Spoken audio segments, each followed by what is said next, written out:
देखोगे दूसरे राज्य से जो है वो लोगों को लेकर आया जाता है। और नॉर्मली इसमें सबसे ज्यादा जो लोग होते हैं वो झारखंड, छत्तीसगढ़, मध्य प्रदेश, बिहार का वो क्षेत्र होता है जो कि आर्थिक रूप से ये क्षेत्र जो है वो बहुत संपन्न क्षेत्र नहीं है ना। तो ऐसे क्षेत्रों से जो है वो लोगों को क्या किया जाता है, बलपूर्वक ठेकेदार के माध्यम से लेके आया जाता है। और उनसे एक तरह से अगर हम बात करें तो जोर जबरदस्ती जो है वो क्या कराया जाता है, काम कराया जाता है। हमारे देश में बंधुआ मजदूरी जो है वो क्या है, अब अपराध घोषित कर दिया गया। अच्छा, आपने साउथ की फिल्मों में देखा होगा कि साउथ की फिल्मों में आपको छोटे छोटे बच्चे जो हैं वो आपको क्या करते देखने को मिलेंगे, भीख मांगते हुए। या साउथ की मूवी में आपने देखा होगा कि अपहरण बहुत ज्यादा बच्चों का किया जाता है।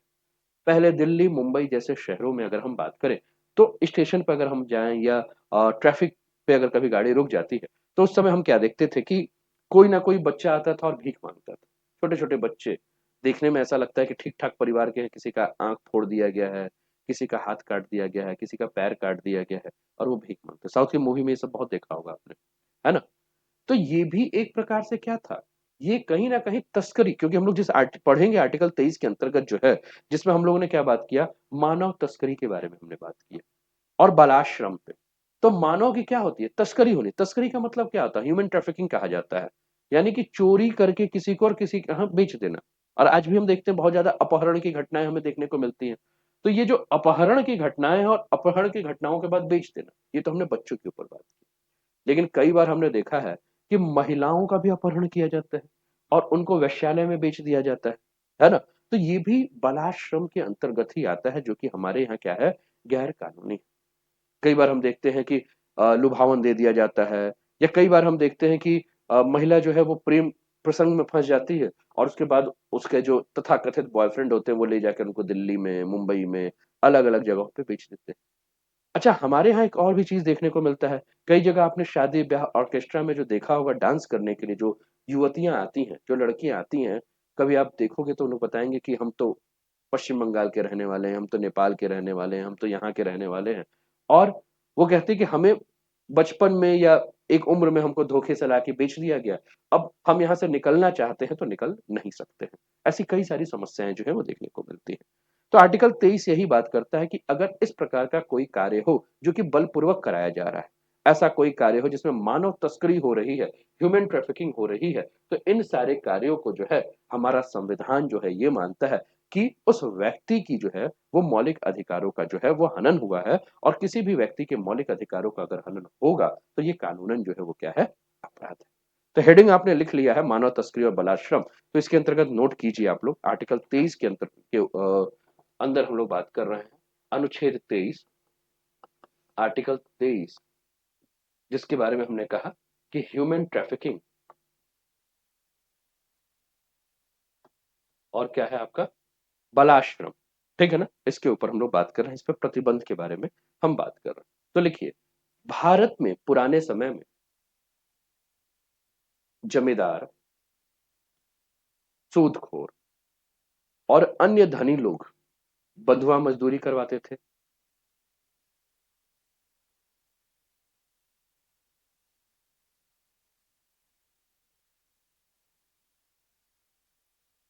बंधुआ मजदूरी कराते थे, सूदखोर, ठीक है, और अन्य सभी लोगों से बंधुआ मजदूरी कराते थे। देश में अभी भी खास तौर से ईंट भट्ठों में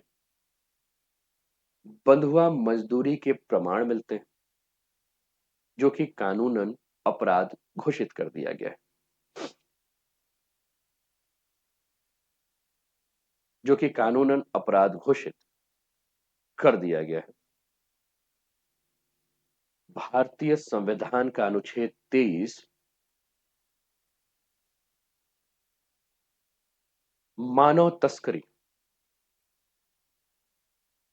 बलाश्रम, बलाश्रम को एक और शब्द से आप जानते होंगे, बेगार, बेगार, जिसको कहते हैं बेगारी कराना, मतलब काम कराना, पैसा मत देना और काम कराना, तो उस हिसाब से पैसा मत देना। तो ब्रैकेट में बलाश्रम के बगल में आप ब्रैकेट में बेगार अगर लिख देंगे तो अगर आप कभी रिवीजन करेंगे, है ना, तो आपके लिए क्या होगा, समझना आसान हो जाएगा। और मैंने कई बार कहा है कि रटने की कोशिश मत कीजिएगा, समझने की कोशिश कीजिएगा। जब आपका कॉन्सेप्ट क्लियर हो जाएगा तो कोई भी एग्जाम हो, है ना, उस एग्जाम में आप अपना बेहतर प्रदर्शन कर लोगे। ठीक है, तो लिखिए इसके अंतर्गत बेगार। और इसी प्रकार के अन्य बलाश्रमों और इसी प्रकार के अन्य बलात्श्रमों पर प्रतिबंध लगाता है। इसका उद्देश्य है कि इसका उद्देश्य है कि देश के लाखों अल्प सुविधा प्राप्त वंचित वर्गों की देश के लाखों अल्प सुविधा प्राप्त वंचित वर्गों के अधिकारों की रक्षा की जा सके। ठीक है ना? अब इस बात को और भी ध्यान दीजिए। हम लोगों ने क्या देखा है कि हमारे यहाँ बहुत सारी युवतियां जो हैं, जो कि गलत कामों में लगी रहती हैं, उनको नेपाल से लाकर जो है वो बेच दिया जाता है। कई आपने सुना भी होगा कि नेपाल से लड़कियां लाई जाती हैं या अन्य देशों से लड़कियां लाई जाती हैं। ठीक है, तो कुल मिलाकर अगर हम बात कर रहे हैं तो हम क्या देख रहे हैं कि ये जो आर्टिकल 23 है वो नागरिक और गैर नागरिक दोनों के लिए जो है उपलब्ध है। नागरिकों के लिए भी उपलब्ध है और गैर नागरिकों के लिए उपलब्ध है। गैर नागरिकों का मतलब विदेशी, है ना, पाकिस्तान से हो, बांग्लादेश से हो, किसी भी देश से। ठीक है, और नागरिक मतलब भारतीय। तो अगर कोई विदेशी को भी अगर हमारे देश में लाकर बलपूर्वक कार्य कराया जा रहा है ना, तो उसको भी आर्टिकल 23 के तहत जो है क्या है, सुविधा प्राप्त है। क्यों? क्योंकि उसके भी मानव अधिकारों की, उसके भी फंडामेंटल राइट्स की रक्षा जो है वो आर्टिकल 23 जो कर रहा है। ये बहुत ही इंपॉर्टेंट है, आपसे पूछा जा सकता है ना? तो लिख लीजिए कि यह प्रावधान नागरिकों और गैर नागरिक दोनों के लिए उपलब्ध है। ठीक है ना? एक शब्द मैंने आपके साथ कहा था, मानव तस्करी। तस्करी का मतलब क्या होता है? चोरी छुपे जो है, जो खरीद फरोख्त होती। ठीक है ना? तो मानव तस्करी के अंतर्गत हम क्या क्या रख लेंगे? तो हेडिंग डाल दीजिए मानव तस्करी, और उसके नीचे लिखिए किस प्रकार, किसे किसे हम मानव तस्करी के श्रेणी में रखेंगे। तो सबसे पहले लिखिए पुरुष, महिला और बच्चों की खरीद फरोख्त। स्पीड सही है ना? पुरुष, महिला और बच्चों की खरीद फरोख्त अगर हो रही है तो उसे हम क्या कहेंगे? मानव तस्करी। ठीक है। दूसरा अगर हम बात करें तो हमारे देश में वेश्यावृत्ति जो है वो कानूनन अपराध है। इस पर बात हो रही है कि वेश्यावृत्ति को जो है वो कानूनन दर्जा दे दिया जाए, लेकिन हमारे देश में वेश्यावृत्ति कानूनन अपराध है। और वेश्यावृत्ति के बारे में अगर हम बात कर रहे हैं तो इसमें बहुत सारी महिलाओं को जोर जबरदस्ती, जैसे कि मैंने कहा कि दिल्ली, मुंबई या बड़े शहरों में आप देखेंगे तो छोटे छोटे गांव की लड़कियों को जो है वो लुभावने वादे देकर या किसी प्रकार से झूठ बोलकर, प्रेम प्रसंग में फंसाकर, किसी भी प्रकार से लाकर क्या किया जाता है, शहरों में जो आपके ये वेश्यालय है वहां ले जाकर बेच दिया गया। जब बेच दिया गया तो जोर जबरदस्ती उनके साथ कार्य कराया जाता है जिसके लिए वो तैयार नहीं है। तो वेश्यावृत्ति भी जो है वो इसके अंदर ही आएगा। ठीक है, तो वेश्यावृत्ति सेकंड लिख लीजिए। थर्ड लिख लीजिए देवदासी प्रथा। देवदासी, एक फिल्म आपने देखा होगा देवदास। ठीक है, लेकिन हम उसकी बात नहीं कर रहे हैं। एक नाम सुना होगा, वैशाली की नगर वधु। कभी पढ़ा है ये? क्या नाम था? आम्रपाली। और वैशाली की नगर वधु आम्रपाली की अगर हम बात कर रहे हैं तो नगर वधु का मतलब क्या है? वधु का मतलब क्या होता है? वर और वधु, आप शादी का मौसम चल ही रहा है, खूब पूड़ी खा ही रहे होंगे, है ना, और इनविटेशन कार्ड आ रहे होंगे तो उसमें लिखा होगा चिरंजीवी, चिरंजीव और आयुष्मान, आयुष्मती, है ना, ये दो चीजें। तो वर और वधु, वधु का मतलब क्या हो गया? पत्नी की तरह। और नगर वधु की बात कर रहे हैं तो इसका मतलब क्या है? पूरे नगर की वधु। तो पूरे नगर की वधु का मतलब क्या हो गया?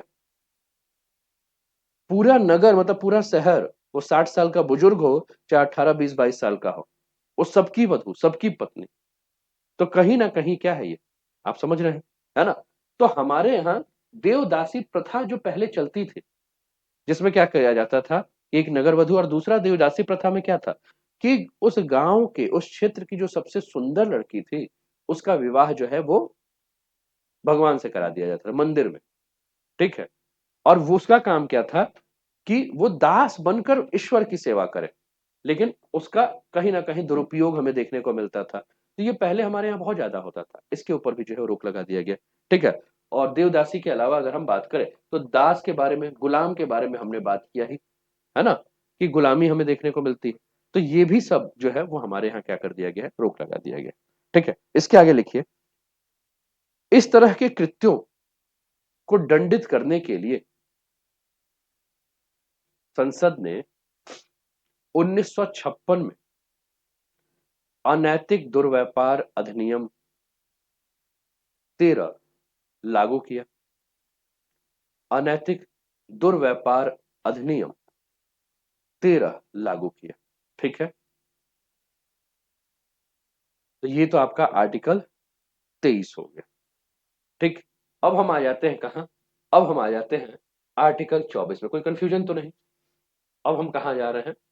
अब हमको शुरुआत करना है अनुच्छेद 24। ठीक है? आर्टिकल 24 किसके ऊपर बात कर रहा है अनुच्छेद 24? अनुच्छेद 24 के बारे में बात करें तो बाल श्रम पर रोक की बात कर रहा है। बाल श्रम यानी कि चाइल्ड लेबर नहीं होने चाहिए। तो बाल श्रम का मतलब क्या है कि किसी भी बच्चे से जो है, और बच्चा का मतलब कौन, 14 साल से कम उम्र के लोगों को जोर जबरदस्ती, आप देखते होंगे, आप होटल में जाते होंगे तो आपको एक शब्द मिलता होगा जिस शब्द का आप कई बार उच्चारण करके बुलाते होंगे, छोटू। छोटू चाय देना, छोटू पानी देना, छोटू समोसा देना, जाते हो ना? एक छोटा सा बच्चा होता है, गोल मटोल सा भी हो सकता है या कुपोषण का शिकार भी हो सकता है, हाफ पैंट पहने हुए, हाफ टी शर्ट पहने हुए, गंदा कपड़ा, भाग दौड़ करते हुए, और सबके लिए वो काम कर रहा है। देखा है ना आपने? ठीक? उम्र पता चलोगे कि 10-12 साल की उम्र है, घर की आर्थिक स्थिति बहुत खराब है, इसलिए वो क्या कर रहा है, काम कर रहा है। पिताजी हो सकता है पियक्कड़ हो, दारू पीते रहते हो, माँ को मारते पीटते रहते हैं, घर का खर्चा नहीं चल रहा है, तो उसने पूरे घर की जिम्मेदारी अपने सर पर रखी। देखा है आपने?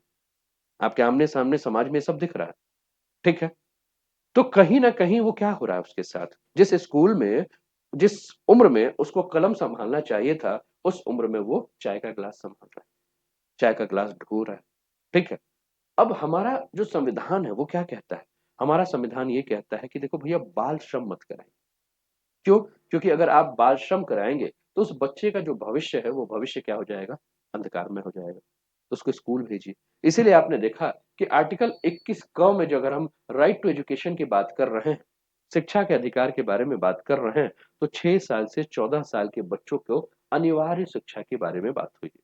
अनिवार्य और गुणवत्तापूर्ण शिक्षा के बारे में जो है वो बात की गई। तो आर्टिकल 24 में थोड़ा सा चीज मेंशन कर लीजिए, फिर उसके बाद समझते हुए आगे बात करते हैं। बाल श्रम पर रोक, अनुच्छेद 24।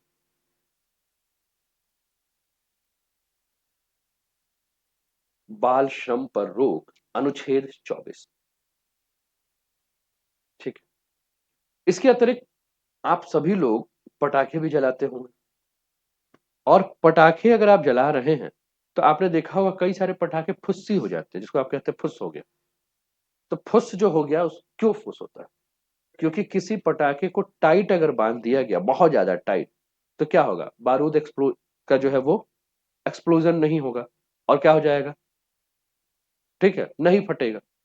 तो इसका मतलब है कि पटाखे बनाने के लिए हमें क्या चाहिए, हल्के उंगलियों की जरूरत है, मुलायम उंगलियों की जरूरत है। और हमने देखा है कि पटाखा फैक्ट्रियों में बच्चे जो है उनसे बहुत काम कराया जाता है, छोटे छोटे बच्चों से, 6 साल, 7 साल, 8 साल, 10 साल, 12 साल। क्यों? क्योंकि उनकी उंगलियां बहुत ही नाजुक होती है। तो जब वो पटाखा बांधेंगे तो क्या करेंगे, हल्के हाथों से पटाखा बांधेंगे, और हल्के हाथों से जब पटाखा बांधेंगे तो पटाखा, लेकिन उसी बारूद के बीच में अगर वो बच्चा रहेगा तो कहीं ना कहीं उसके स्वास्थ्य के ऊपर क्या होगा, नकारात्मक असर पड़ेगा। इसके अलावा फैक्ट्रियों में हम देखते हैं कि बच्चों से काम कराया जाता है, और बच्चों से काम करा के औने पौने जो भी मन करे वो दाम पकड़ा दिया जाता है उनका, है ना? तो ये आर्टिकल 24 इन सभी के ऊपर रोक लगाने की बात करता है। तो इसके आगे लिखिए, किसी खान अथवा फैक्ट्री, किसी खान अथवा फैक्ट्री,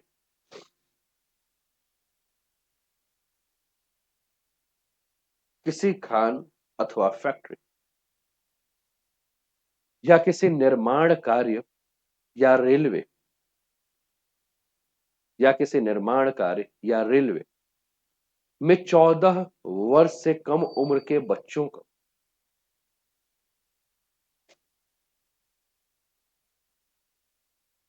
14 वर्ष से कम उम्र के बच्चों को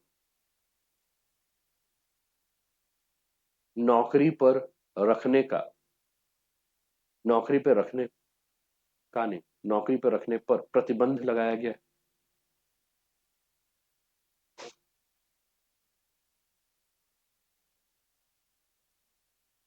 ठीक है, नौकरी पर रखने पर प्रतिबंध लगाया गया है। क्लियर है। हालांकि हालांकि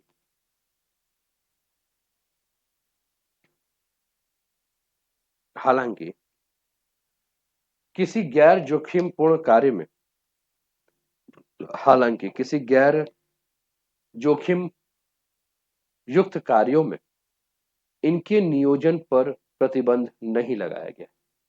किसी गैर जोखिम युक्त कार्यों में इनके नियोजन पर प्रतिबंध नहीं लगाया गया। ठीक है। यह अधिनियम अनुच्छेद 14 सॉरी यह अधिनियम 14 वर्ष से कम आयु के बच्चों पर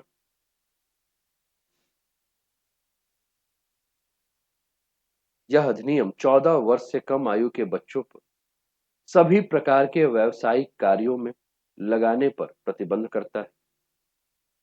यह अधिनियम 14 वर्ष से कम आयु के बच्चों को सभी प्रकार के व्यावसायिक कार्यों में लगाने पर प्रतिबंध करता है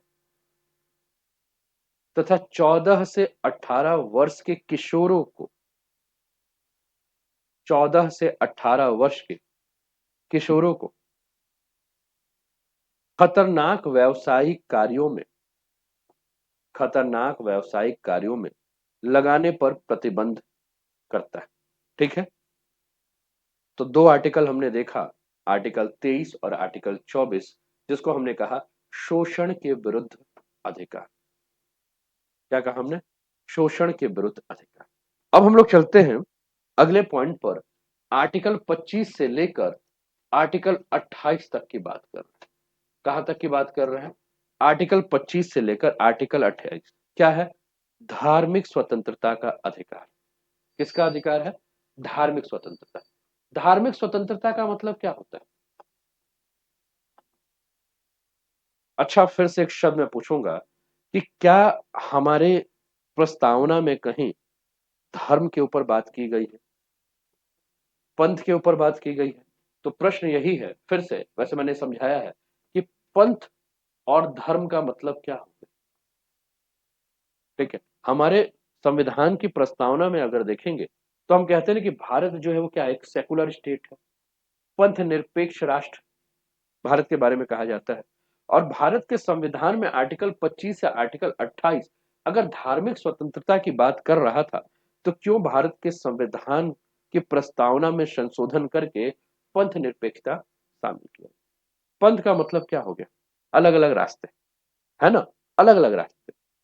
और धर्म के हिसाब से देखें तो हम मुख्यतः धर्म देखेंगे हिंदू, इस्लाम, सिख, पारसी, बौद्ध, जैन, ईसाई, यहूदी या विश्व में फैले हुए अन्य जो और भी धर्म। लेकिन पंथ की अगर हम बात कर रहे हैं तो हिंदू धर्म के अंदर भी कई सारे पंथ हैं। जैसे हिंदू धर्म के अंदर अगर हम बात करें तो पंथ अगर देखें तो प्रमुख रूप से अगर पंथ देखें तो एक है जो भगवान शिव को मानने वाले हैं, उनको शैव पंथी कहते हैं। और ये भगवान विष्णु को मानने वाले जो है इनको विष्णु पंथी कहते हैं या वैष्णव ये कहलाते हैं, है ना? वैष्णव। लेकिन अगर हम भगवान विष्णु के अवतारों के ऊपर हम बात करें तो प्रमुख रूप से दो अवतार आपको देखने को मिलेगा। एक है कृष्ण अवतार और दूसरा है रामा अवतार। ये दो अवतार आपको देखने को मिलेंगे, है ना? तो बात को समझिएगा, धर्म कौन सा है? हिंदू। हिंदू धर्म के अंदर एक भगवान शिव को मानने वाले, ठीक है ना, और एक भगवान विष्णु को मानने वाले। शिव के को भी मानने वाले अलग अलग तरीके से शिव को मानते हैं, है ना? कोई बहुत अच्छे से पूजा पाठ करता है तो कोई अघोरी बनकर पूजा पाठ करता है ना? कोई भगवान शिव का भक्त जो है वो घर में रहता है तो कोई शमशान में रहता है कि नहीं? तो पूजा करने का तरीका अलग। भगवान विष्णु की अगर अवतारों में बात करें तो कोई भगवान श्री कृष्ण की पूजा करता है। जैसे कि पश्चिमी उत्तर प्रदेश पश्चिम की तरफ जाएंगे तो मैंने कहा है कि राधे राधे करते हैं। लेकिन पूर्वी उत्तर प्रदेश या और भी पूर्व में जाएंगे तो जय श्री राम, सीताराम, राम राम, जैसे शब्द प्रयोग किए जा रहे हैं, है ना? तो अलग विचारधारा। इसके अलावा आपने देखा होगा कि आज 76,000 प्रकार के बाबा लोग जन्म ले चुके हैं, है ना? तो वो भी ना किसी पंथ को मानते हैं और वो अपने हिसाब से लेकर चलते हैं। कोई लाल पीली चटनी चटाने वाला बाबा, कोई पर्ची निकाल के आपका भविष्य बताने वाला बाबा, है कि नहीं? कोई हाथ पैर छू के जो है आपके अंदर का जितना रोग है उसको निकालने वाला बाबा, है ना? और सबको मान रहे हैं। कोई काला झंडा, कोई पीला झंडा, कोई नीला झंडा, कोई हरा झंडा, कोई सफेद झंडा, है ना? झंडाधारी कई सारे बाबा हो गए हैं और सारे बाबाओं के अलग-अलग विचार भी हो गए हैं। उनको भी मानने वाले उनके अनुयायी भी हैं। बात समझ रहे हो? तो इसका मतलब क्या है? मतलब ये है कि भारत में कई सारे पंथ हैं। इसीलिए भारत में जब आपने देखा होगा इंग्लिश की किताब में सेकुलरिज्म का मतलब हिंदी में ट्रांसलेट करके धर्मनिरपेक्षता कर दिया गया है, जो कि गलत है। वहां पंथ निरपेक्षता की बात हुई है, क्योंकि हमारे यहाँ क्या हुआ है? पंथ निरपेक्ष देश। हमारा राष्ट्र जो है वो क्या है? पंथ निरपेक्ष। तो आर्टिकल 25 से लेकर आर्टिकल 28 तक क्या कहा गया है? आर्टिकल 25 से लेकर आर्टिकल 28 तक धार्मिक स्वतंत्रता का अधिकार कहा गया है। धार्मिक स्वतंत्रता का मतलब क्या होता है कि आप अपने हिसाब से अपना पूजा पाठ कर लेंगे, अपने हिसाब से अपने धर्म को मानेंगे। मन करे तो मानिए, नहीं मन करे तो मत मानिए। अच्छा, जो ईश्वर पर विश्वास रखता है उसको क्या कहते हैं? आस्तिक, क्योंकि उसने आस्था रखा है। और जो नहीं रखता है उसको नास्तिक कहते हैं, है ना? तो ये भी अपना है। आपको मानना है कि नहीं मानना है, आप फ्री। जैसे कि नॉर्मली हम अपने घर में देखते हैं, अगर हम सुबह उठते हैं और सुबह उठने के बाद हमने पता चला कि नहा धोआ नहीं रहे हैं और ऐसे ही ब्रश व्रश किए, चाय पी लिए, खा लिए, तो माताजी और पिताजी कहते हैं कि कहाँ से जन्म ले लिया है, कुपुत्र है, कुपुत्री। कहते हैं पूजा पाठ नहीं कर रहा है, रोज रोज समझाते हैं कि 2 अगरबत्ती जला दिया करो। तो आप क्या कहते हो? ये सब ढकोसला वकोसला हमसे नहीं होगा। हमारा तो दिल से दिल का कनेक्शन है। हम तो यहीं से ईश्वर को पुकारते हैं, वो हमारी सुन लेता है। कहते हो ना? ठीक है। और उधर मम्मी घंटा बजाती रहती है ना? टन टन टन, और आपको प्रवचन देते रहते हैं। उधर बाबूजी भी चिल्लाते रहते होंगे। आप नहीं, एक उम्र के बाद फिर आप भी वैसे ही हो जाओगे, है ना? अभी यंग हो तो यंग हो तो तार्किक हो, तार्किक हो तो हर चीज का जवाब आपके पास। आप ही में से कुछ लोग होंगे कि शीर्षासन करके भगवान को मनाते होंगे, कुछ लेटासन करके भगवान को मनाते होंगे, एकदम भगवान के सामने एकदम जय हो करके झुक जाते होंगे, अरे भगवान जी बस। कुछ भगवान को जो है वो लालच भी देते हैं, नारियल चढ़ाएंगे, बतासा चढ़ाएंगे, पास कर दीजिए भगवान, बस इस बार नहीं पढ़े, अगले बार जब पढ़ेंगे ना तो अगले बार, बस बस इस बार। कोशिश किए थे पढ़ने का, है ना? पढ़ाइए नहीं हो पाया, है ना? दोस्त के चक्कर में, ठीक है, दोस्तीन के चक्कर में सब बर्बाद हो गया। इस बार पास कर दीजिए, इस बार वही चीज क्वेश्चन दीजिएगा भगवान जो पढ़ के गए, जो रात भर पढ़े थे वही आना चाहिए। भगवान कहेंगे भैया हम भगवान हैं, पेपर सेटर थोड़ी। भाई हम थोड़ी पेपर सेट कर रहे हैं कि हमको तुम घूस दे रहे हो। ठीक। तो हम अपने अपने हिसाब से क्या कर रहे हैं? पूजा पाठ कर रहे हैं। अच्छा, कोई बजरंग बली का भक्त होगा तो इतना बड़ा भक्त हो जाएगा कि वो क्या करेगा? एकदम शरीर में जो है सिंदूर उंदूर लपेट के चला जाएगा, और कोई ऐसे ही पूजा कर लेगा। ठीक है। तो आर्टिकल 21 जो है, सॉरी माफ कीजिएगा, आर्टिकल 25 जो है वो यही बात करता है कि आप अपने धर्म को कैसे मानेंगे, कैसे उसका आचरण करेंगे। इन्हीं सारी चीजों के ऊपर जो है वो हम क्या करेंगे? बात करेंगे। ठीक है ना? ठीक है, क्लियर है? तो इसको यहीं क्लोज मारते हैं। ठीक। हेडिंग डाल दिया ना, कल इस पर हम लोग बात करते हैं।